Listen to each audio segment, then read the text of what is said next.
তেলিয়ামুড়ায় পুলিশের তৎপরতায় ফের ফাঁস হলো অবৈধ মাদক পাচারের চক্র।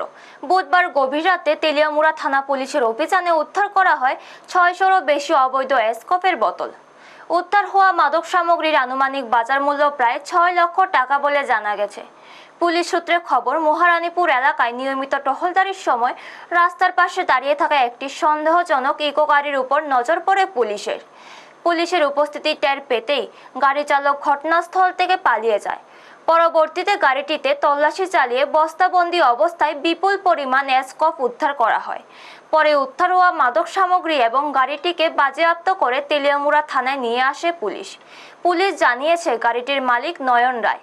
এছাড়াও জানা গেছে চলতি মাসের 17 তারিখ একই গাড়িটি গামাইবাড়ি এলাকা থেকে বিপুল পরিমাণ অবৈধ বিদেশি মদ সহ পুলিশের জালে ধরা পড়েছিল। একই গাড়ি বারবার অবৈধ কারবারে ব্যবহৃত হওয়ায় গোটা ঘটনাকে ঘিরে নতুন করে প্রশ্ন উঠতে শুরু করেছে।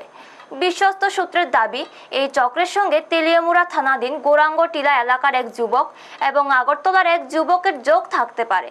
ফলে আন্তঃজেলা মাদক চক্রের সম্ভাবনাও উড়িয়ে দিচ্ছে না পুলিশ। বর্তমানে পলাতক গাড়ি চালকের খোঁজে তল্লাশি শুরু করেছে পুলিশ। তদন্তকারীদের ধারণা, চালককে গ্রেফতার করা সম্ভব হলে এই মাদক কারবারের সঙ্গে জড়িত আরও কয়েকজনের নাম সামনে আসতে পারে।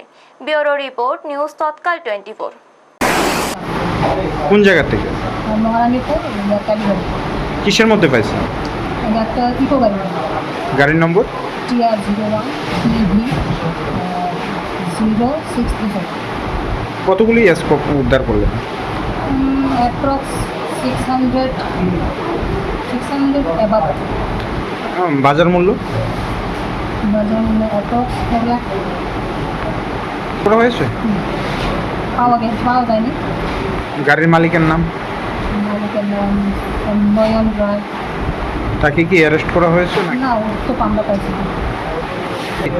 অ্যাকচুয়ালি আমরা মোবাইলটিতে ছিলাম, আমি এবং আমার একজন অফিসার স্টেশন প্রশাসক আর এবং স্টাফ। আমরা মোবাইলটিতে আসছিলাম।